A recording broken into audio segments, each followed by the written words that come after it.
From the headquarters of the Guild of Champions, this is the Chris Terrell Podcast, and I am your host, Chris Terrell, and welcome to another week of your weight loss quest. How did this last week go for you, champion? What new challenges did you encounter? What failures did you go through? But what I'm more interested in knowing is, what lesson did you get from your failure? Come on now, don't let a perfectly good failure go by without you getting your lesson. That's your reward for your troubles, after all. Now, if you're new here, I've lost 125 pounds myself after an entire adulthood of chronic yo-yo dieting. Up, down, again, before I finally got sick and tired of being sick and tired, and I made some permanent, meaningful, and actual changes to my lifestyle, habits, routines, to my environment, to my community, and to my system of beliefs. And that's because all of those things are what create me. They're what create you too, after all. And if you change those things, you will begin to get different results in your life. And here we are. I am now approaching an interesting time of life for me. Here in a little over a month from now, will mark the annual beginning of the new. My dad passed away beginning of June, and I consider that time of life to be when there was me then, up till then, and me after then. And my life has really changed a lot since then. It's become something very different. One of the things that's different is I have a podcast, so I talk about weight loss every week. It just blows my mind that I have one of these things. Because you got to understand, let's just rewind the clock, 6-7 years. I'm overweight, constantly yo-yo dieting. I mean, I was always thinking about the next diet. I had debilitating self-esteem issues, despite the fact that I was figuring out how to make it work at work, but I was so unhappy. I was so stressed. And all I could do to get through it was to eat and play video games and movies and have little bits of fun here and there. But man, I worked too much, I slept too much, and I sat around too much. And I didn't take care of myself hardly at all. And I never would have thought that I would get to a place where I'd look in the mirror and say, I love my life. I love everything about it. There's nothing about it I don't love. That's crazy to think that I could look at myself in the mirror and be like, I love me. There's nothing about me I don't love. Sure, there's things that I'm still wanting to change. And that's the crazy part. I didn't know that I could completely love myself and still be okay with changing aspects of me. I didn't know you could do that. And I am doing that. So the podcast has been continuing to shift and evolve. And I've been alluding to that over the last couple of weeks. And this is really, I didn't realize that I was feeling this natural need to shift and evolve was coinciding with the time of my father's passing. I didn't realize that was syncing up. I wonder if it's connected. Maybe it is, maybe it isn't. I don't know. I don't know how to find out. I know it's happening, and I know I need to make some changes. And one of the things I've got to do is come up with something new to do with the podcast. I can only talk about the same thing so many different ways before I just get a little burned out on it. And I'm not burned out, all right? But I can feel the beginning signs of burnout, and I prefer to deal with it then rather than waiting till I'm actually burned out. And one of the things is I'm starting to do my root cause analysis into why am I feeling burned out. It's because I'm bored. I'm doing a lot of the same stuff, and I need to be willing to change things up. It's interesting, as you get success with a thing, you become less willing to fiddle with it. And I know from studying other business people, and I know from studying success in others, that in the beginning days, people are often very willing to experiment and try new things because it's not like you got a lot to lose, right? There's only so much progress you've experienced. But then once you get some progress and you get some success under your belt and you start finding systems at work, you become less and less and less willing to fiddle with it, less and less willing to change it because you got something to lose all of a sudden. And I have felt that with my business. I felt it with the weight loss journey too, right? You find a thing that's working and now it's not working and you're afraid to fiddle with it because it's like, this was working. If I change it, I might make it worse. This fear of I might make it worse is real. And so I've been looking at the podcast. I've been looking at my social media. And I got to fiddle with it. And I got a lot to lose. But I got to do what feels right. And one of the things that I've decided to do is I'm going to shift for a little bit to, instead of talking about what I know, I'm going to teach you how I know it. I haven't really spent a lot of time doing that. Like, I want to start digging into the books that I've read. I want to start sharing the teachings that I learned as I learned them. Share the stories of my mentors, the stories they told me, and the lessons they gave me at the time that I went and applied. I want to share some of those with you because I used them to help me lose my weight and keep it off. I still use them to this day. And I don't know, maybe you need to know these stories. Maybe this will help you find that lasting success. Maybe this will make your strategy just that little bit more adaptable because you'll gain a deeper understanding of the concepts and principles behind the way I teach people to lose weight.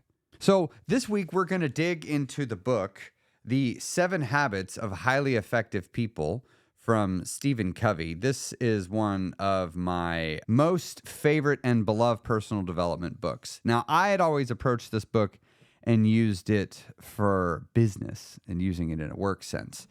But here's the cool thing. So this one, you won't be able to see it here. If you're watching on YouTube, it might. Let me see. Is that going to show up on camera? It kind of shows up if I can get the shadow.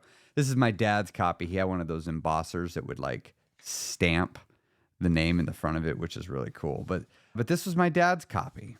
And I love having my dad's copy of this book because it's like he's passing it on to me. And one of the things that I want to say, and I'm going to say this several more times. In your personal development books, take notes, underline things, mark up the margins, dog-ear the pages, leave evidence that you studied this, of the areas that you studied. I don't care if you only made it a quarter of the way through the book, fine, then only mark up a quarter of the book. But my dad, in here in this book, there's underlines, there's highlights, there's notes, there's stars. He's even got an old newspaper clipping that maybe one day I'll talk about here because it's fascinating. From 1991, I think. I don't know. Yeah, 1991. But it's like he's leaving a trail of breadcrumbs for me that I'm getting to discover as I'm going through the book myself and learning the lessons that are in it. And now I'm leaving a trail of breadcrumbs. Now, the fun thing is my dad used a black pen. So I'm going through his copy of the book. I've read the book before, but I've never gone through his copy. And I'm going to go through it again with a blue pen. And I'm going to leave my markings in it and my notes in it behind. So that if anybody, whomever follows behind me with this copy of this book, they'll see what stood out to my dad. They'll see what stood out to me. And then maybe they'll add what stood out to them, which I think is really cool. But we're going to talk about this book here in a minute. So first, a little bit of housekeeping. Of course, the first housekeeping is I want to invite you to come join my free Facebook group. You can find a link to that by going to christerrellcoaching.com. Or you can look in the show notes of the podcast, and it's free. You can find me on YouTube. With TikTok being under the gun with the U.S. government, I need to diversify my social media, and I have decided to go all in on making YouTube a thing. So I'm posting regularly, and one of the things that I'm doing there is I moved my live streams off of Facebook, and they are now on YouTube. I am now going live on YouTube every Monday morning around 9:15-ish. And I'll be on there for about an hour and a half-ish, taking questions, and I'll have another discussion topic. So if you like the Chris Terrell podcast, be sure to check the live stream because you'll find more content like that. And it's an opportunity for us to interact directly, which I would love to have you come do that. I would also love to invite you to come join the Guild, which is my group coaching program and all of my paid content. You can learn more about that by going to theguildofchampions.com. And if you have not downloaded my free journaling guide, you can find a link to that in the show notes of the podcast. It'll say free journaling guide. You click it. It'll ask you for your email. You'll type that in. It'll send you an email. You'll click the button, and then you'll download the file. And I would love to get that free journaling guide in your hands. It's been out there for years. I've had so much positive feedback from it. It's really introduced journaling for a lot of people and made it very approachable for them. So if you've been thinking about journaling or giving it a try, go check out that journaling guide, and it's totally free. I'd love to get that into your hands. Okay, 7 Habits of Highly Effective People. There's so many different versions of this. I'm not going to do page numbers or anything like that. I'm just going to tell you what section I'm in case you want to go find it and read along with me. So the habit that has stood out to me the most, that has helped me the most in my weight loss journey and has helped me the most in every part of my life is habit number 2, which is begin with the end in mind. I learned that when I was in high school, when my dad first started really drilling this into me, because it was my dad that introduced this book to me. And my father was a big believer in visualization. Visualize something in your mind, imagine it happening, and it will go better for you in real life. He would talk about practicing something in your mind before you went and did it in real life. Practicing talking to the audience when giving your presentation, imagining looking at the audience in your mind's eye when you're practicing and rehearsing your presentation, so that when you're giving your presentation for real in front of a person, you're less nervous because it's not the first time you did it before. You've done it once before in your mind. So let me read to you. This is in Habit 2. It's under the subsection, All Things Are Created Twice. Begin with the end in mind is based on the principle that all things are created twice. There's a mental or first creation and a physical or second creation of all things. Take the construction of a home, for example. You create it in every detail before you ever hammer the first nail into place. You try to get a very clear sense of the kind of house that you want. I'm going to skip further down. To the extent to which you begin with the end in mind often determines whether or not you are able to create a successful enterprise. The same is true with parenting. If you want to raise responsible, self-disciplined children, you have to keep that end clearly in mind as you interact with your children on a daily basis. You can't behave towards them in ways that undermine their self-discipline or self-esteem. To varying degrees, people use this principle in many different areas of life. Before you go on a trip, you determine your destination and plan out the best route. Before you plant a garden, you plan it out in your mind, possibly on paper. You create speeches on paper before you give them. You envision the landscaping in your yard before you landscape it. You design the clothes you make before you thread the needle. To the extent to which we understand the principle of two creations and accept the responsibility for both, we act within and enlarge the borders of our circle of influence. All right. My dad learned this here, I think. I've never asked him where he learned it first, but I know he learned it from this because he also gave me this book. This is his copy. This part is underlined. Begin with the end in mind is based on the principle that all things are created twice. That is his underline. He underlined that. It's the only thing on the page underlined. It actually, and in the following few pages, it's the only thing underlined. So it really stood out to him. Later in the book, he started underlining more fervently. I applied this to weight loss. And when I did, I actually lost all the weight and kept it off. But let me give some of the details because I had tried versions of it in the past, but I did some things differently this last time. When I would begin any weight loss journey, I would have this notion in my head of like, ooh, I'm going to do these things. Oh, I can't wait till I'm thin. Oh, I'm going to wear these clothes. I had all sorts of visions in my mind. And I imagine you do too. But they were just this last time when I started doing, and I did it the very first time I started working out, which was with the first, when I started my journey, I started with swimming and I didn't have headphones. So all I could do was be in my thoughts. And I've talked about this in podcast episodes in the past. I would imagine my life on the other end of losing all the weight. I would fantasize about the things I was going to do. I was creating my whys. When we talk about the beginning with the end in mind, the end includes your goals and it includes your whys. In other words, your reasons. You have goals and then you have reasons for why you are going to want the goal. It is your reasons that compel you to keep going for the goal, by the way, not the goal itself. It's the reasons you attach to it. And you create all these reasons and you create these goals within your mind. You begin to make plans in the real world for how you will bring that vision in your mind into form. And this is something that I used to confuse the two, that I needed to get better at separating. The vision of the end is not the same as the plan for how to get there. Those are two different things. They're two different things. Perfectionism would tell you you must have both. You must have a vision for the end and you must have a plan for how you get there before you start. But there always comes a point where you have to just start. Now, a perfectionist might be like, but Chris, if you look at the blueprint example here, they clearly planned everything out. They knew what nails they were going to use. They knew where the walls were going to go, where the wires were going to be. And I'm like, did they really? Did they? Pretty sure it's not how it worked out. Pretty sure nails went where they didn't think they were going to go. Pretty sure some contractor used a nail that they didn't think was going to get used. Pretty sure a wire needed to be moved for some reason that nobody foresaw because it just needed to be dealt with. I'm pretty sure things changed along the way. It didn't match the beginning plan. It is okay to plan, but you don't have to have the perfect plan that you're going to stick to make it to the end. All right. Now, this isn't about planning. We're not getting into planning this episode, but I just wanted to really drive in that point. Plans are not necessary to get started, but a vision of the end, that is necessary. That you need. You need a vision of the end. Consider this for a moment. If you want to find a sunset, you need to go west. Well, what if you're currently going east? You'll never find that sunset. The goal tells you where to go. This is why you have to have this vision of the end, because it tells you what to do.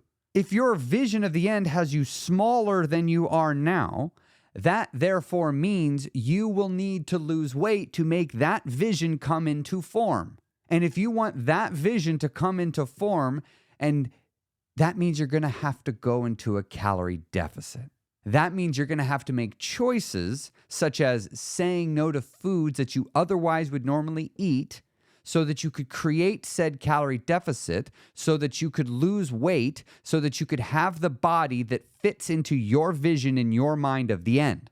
Your vision is what tells you what you need to do and what you should not.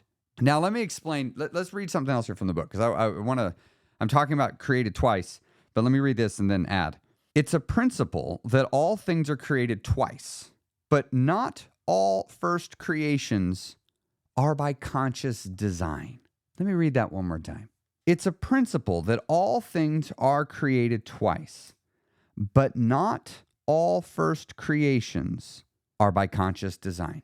All right. This I pulled into my weight loss journey, and this really helped me. And so listen up, because I want this to help you. And this helped me not feel so bad about the fact that I'd gotten overweight, because I struggled with making myself feel bad for being overweight. I struggled for feeling bad about it. And I didn't want to feel bad about it anymore. Quite honestly, I was just sort of done with feeling bad about it. And so it helped me to remember that I didn't set the goal of gaining weight. However, what that means is my conscious awareness of the goal isn't required for it to happen. So it said here, the principle that all things are created twice, but not all first creations are by conscious design. My first creation, my big overweight body, that was not created by conscious design, but it was created. Like when I imagined myself in the future, I always imagined myself big. Like big was part of my self-image. Go listen to the episode a couple of weeks ago where I talk about self-image. This is why self-image is so important, because the self-image affects the vision of the end. When you're contemplating your life 5 years from now, that's the end. The end of all this is your life 5 years from today. And then when you get 5 years from now, your end is 5 years from then. You just keeps pushing it further and further and further out. Well, what happens if every time you contemplate yourself in the future, you see a big body? What then? Because what you hold in your mind repetitively, because whatever that is will come true. If you always hold in your mind you being overweight, that's what's going to come into form. And there's so much of your life that you didn't get to pick. And this is so important to understand. So important. Like I've never tried to explain this on the podcast, so I'm hoping I'm doing an effective job of explaining this. When you were born, you didn't pick your parents. So right away, you didn't get to pick your genetic makeup. You had no choice in any of that. And then your parents started telling you things about how the world works, including who you should trust and who you should not trust, all right? Who is right and who is wrong. Your parents started telling you that. The world when you were born wasn't much bigger than a few feet. You can't see very far. And then as your vision develops more, the world becomes a room. And then the world becomes a home. And then the world becomes the outside. And then you begin to contemplate the idea of cities and states and countries and planets. And you begin to slowly over time begin to see how big the world is. But when you first begin, the world is teeny. So literally everything you know fits in a room. And everyone that is of importance is telling you how things are. When you're young, you don't know any better. You don't know to question. And so there are many beliefs that you picked up as a kid that you didn't get to choose. No one chose. They were chosen for you. Your parents chose it for you, what you're going to believe. Your community chose it for you, what you were going to believe. Your so much around you about just the world itself dictated what you will and won't believe. And so you didn't get to pick any of that. That also means you didn't get to pick a lot of your eating habits. Yes, you have some that are genetic, but you didn't get to pick them. You didn't get to pick your genetic makeup. That just is what it is. That was against your will. Some of you, it worked out to where your body doesn't have a ridiculous amount of food noise. Some of y'all, you're like me, you get a bunch of food noise. Some of y'all, you're even worse than me. You got a lot of food noise. All right. Some of y'all, you got PCOS. All right. I mean, that stinks, but like, what are you going to do about it? Right? Hemming and hawing about it, wishing you had somebody else's body ain't going to do you any good because it's impossible. You didn't get to pick your genetic makeup, which affects how you eat, and you didn't get to pick how you were taught to eat. Things like clean your plate. You didn't get to pick that. Your parents told you that. And before you knew it, that's just what you thought. Now, at some point in childhood, you begin to like block, and you discover the word no. And you begin to question things being told to you. You begin to form your own beliefs. You don't just blindly trust everything being told to you. Some people this happens sooner, some people it happens never. That they begin to get critical of the thoughts and the beliefs being fed to them. But all of this stuff, you didn't, but what happened is it planted in your mind a vision of where you were going, of what your life was going to be. Not what it could be, just what it was going to be, because that was the vision. And so for many of you, your story will probably reflect mine. I didn't plan to get big, but I did plan to get big because my plans always included me being big. And I made sure my plans always incorporated all the behaviors that were necessary for me to be big. Like, where do I get my food from? What kind of activities am I going to load my days up with? Like, I picked that stuff. So now here's the big thing to remember. While you didn't get to pick everything you were born into, you didn't get to pick all of your beliefs. You didn't get to pick your genetics. You didn't get to pick even a lot of your habits you started off life with. Think of brushing your teeth. Yeah, that was habitualized into you as a kid. How do you think you learned to speak your language? That was habitualized into you as a kid, how to think in a certain language, which then spilled into how to communicate in a certain language, which turned into how to write in a certain language. So much of this stuff you didn't get to pick. But there comes a point when you wake up and you become aware, you become conscious, and you begin to see that, wait a minute, yeah, I am overweight. Yeah, it feels very much like it wasn't my fault. I think it is my responsibility.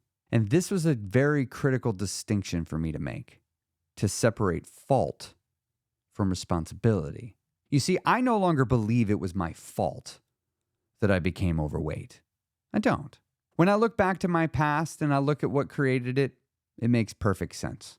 And it makes perfect sense why it propagated, because this vision that I'd hold in my mind of the future always included me big.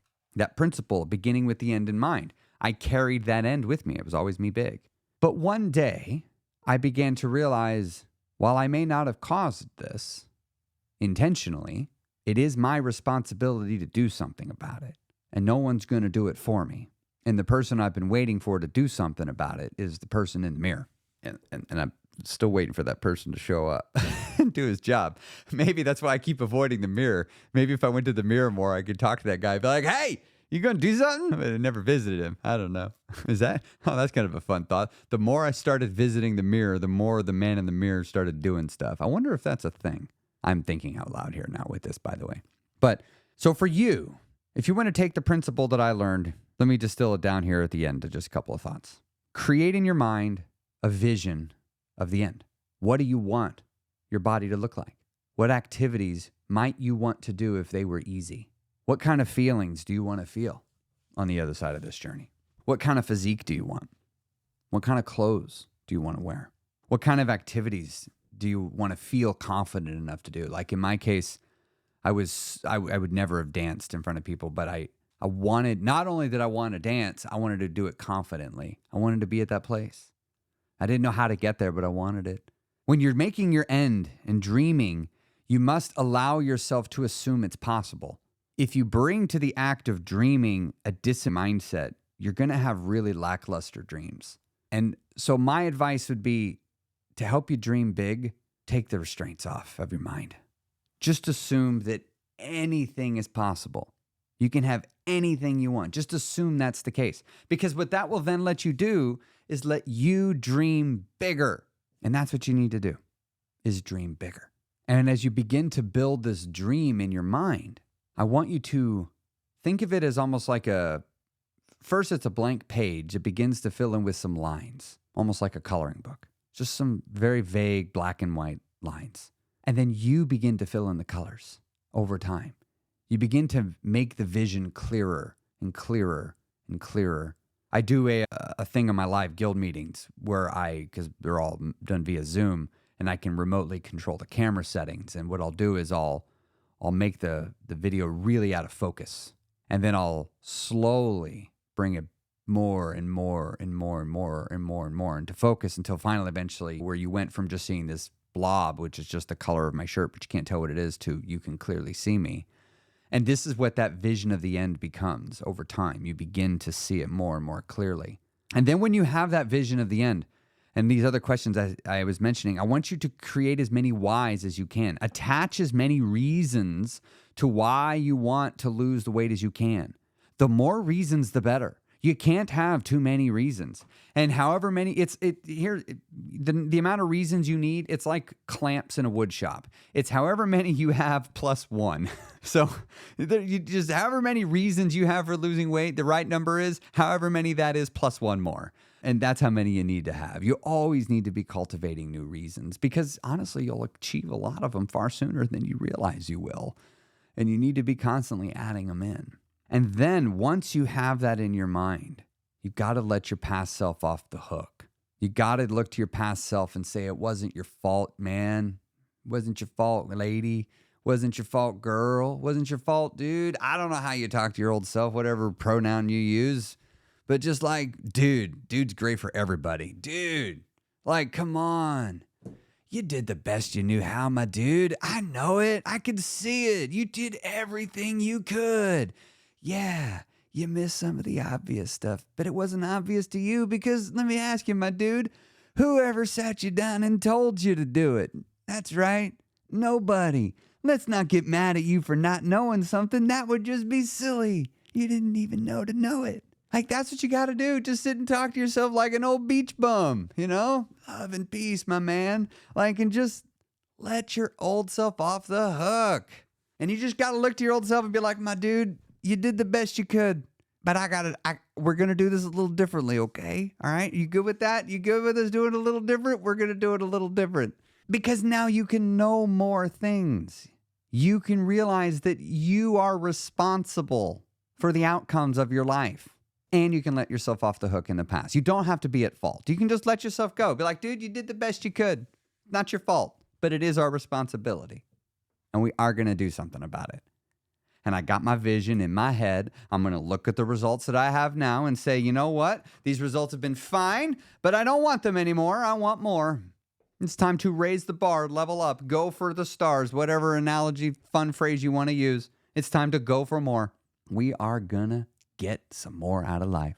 I don't care where you're at. You can raise the bar.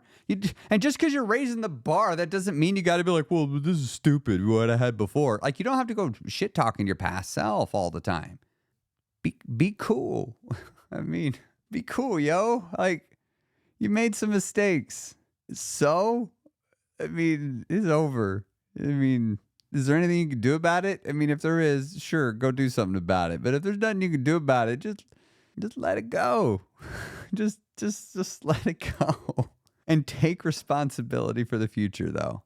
Just recognize that the actions you take today will, in fact, affect your quality of life in the future. And just start thinking about that. Start thinking about the end. Start realizing that, wait a minute, you're moving towards your future. And what you're doing now affects it. And this habit, begin with the end in mind. You can see, we just took like 2 paragraphs and just cracked it open and talked a whole bunch about it. When you get into a good personal growth book and you're willing to let yourself bring your own thoughts to it and you let yourself go have conversations with others and go dive into other books about it, you really get to learn so much about yourself. You really, really do. My weight loss journey was the best personal growth journey I ever went on. It was the perfect catalyst for personal development. It 100% made me a better man for going through it. And I really hope it does that for you too. I hope your weight loss journey leaves you a better person than it found you as. And I got a lot of positive feedback on the last episode. People leaving feedback on the Spotify thing, which, by the way, thank you. Keep leaving that feedback in the Spotify thing. I just cannot tell you how much I love hearing from you on the podcast. It has been feeling like I've been shouting into the void for years. So to those of you, my Spotify people, it doesn't give me a way to respond to you, but I'm telling you, I read them. Every single one of them, I read them and I love them. They mean like your feedback saying what I like, what I don't like. This resonated with me, just discovered you. Great episode. Could do a little bit better here. I loved this topic. Asking me a question, like all of it. I love it all of it. Just, I want to hear from you desperately. I love hearing from you. And it's going to help me shape the show as we move forward. But I'm still wandering into this mindset thing. I asked y'all what you thought. A lot of you reached out and said, yes, I'm here for it. I actually didn't get anybody that said they didn't like it. So we're going in. We're getting in. We started a little bit more today, but we're just going to keep getting into this, cracking open our minds and looking inside and seeing how we work.